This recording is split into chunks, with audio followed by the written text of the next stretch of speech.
but we will have to end it there. So thank you for your time today. Thank you very much. Cheers. So moving on to our next submitter, Greg Bignall. And Greg is joining us in person. Welcome to the Environment Select Committee today. Great to have you with us. You have 5 minutes, so we will hand it over to you. Thank you. Good afternoon.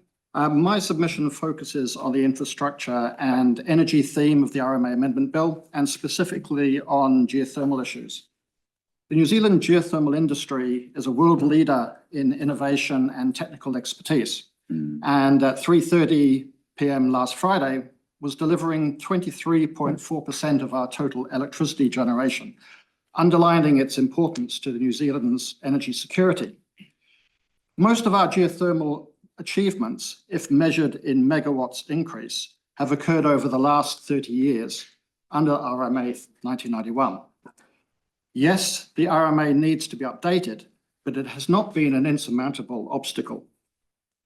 Geothermal development is complex, multidisciplinary, and driven by informed science that must be able to be rigorously challenged during consenting.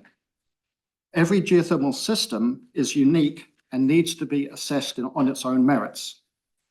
This is why a default consent period is misplaced. It may provide investor confidence, but is problematic for resource management.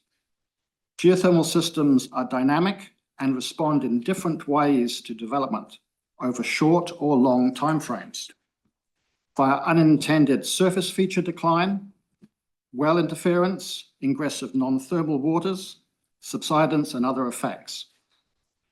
No New Zealand field operator will drill a deep geothermal well without 100% commitment to staff health and safety and best technical practice, or deliver a poorly designed geothermal plant. So why compromise system health and sustainability by shortcoming resource management? The RMA amendment must accommodate contrasting geothermal development scenarios. Reconsenting a large, well-managed geothermal system with recorded steam field data consistent with reservoir model predictions and an effective environmental management strategy does warrant consideration of a long consent.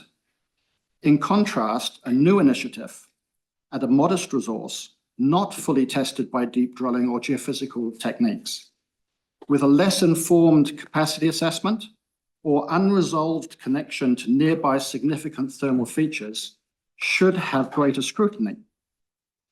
We should retain a mechanism for staged activities to see how the system responds to development, with a time frame to broaden use if resource data agrees with model prediction. This may be frustrating for a developer, but better than a 35-year consent by default, hoping monitoring identifies effects on the reservoir, surface features, and other users, necessitating redress. Other geothermal systems might previously have been categorized as unsuited for electricity generation, but now can use much cooler thermal fluids and recent technical advances for small power initiatives or direct use. How will the RMA accommodate fluid withdrawal, injection, and environmental effects in such cases? And what about supercritical fluids? Theoretically, with huge energy potential, but technical challenges.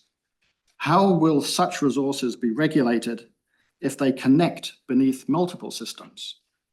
And heat mining, not involving fluid extraction, but still impacting system dynamics. Clearly, every geothermal system is different and requires attention to a unique combination of reservoir characteristics and uncertainties, meaning decision makers cannot be constrained by a one-fits-all approach to resource management. In conclusion, I'm not in favour of a strict requirement for a consent to be decided within 1 year of being lodged. It can be a target, but there should be provision for decision makers to extend timelines until concerns are appropriately addressed or mitigation processes established. I'm not in favour of a consent for renewable geothermal energy use having a 35-year duration by default, as each initiative should be addressed on its own merit. I am in favour of an efficient regulatory process with unambiguous definition of terms and clear communication. Whilst our regulatory bar is high, we should look for ways to make it easier to expand geothermal use for national, regional development and social benefit. Overseas regulators take notice of our approach to resource management.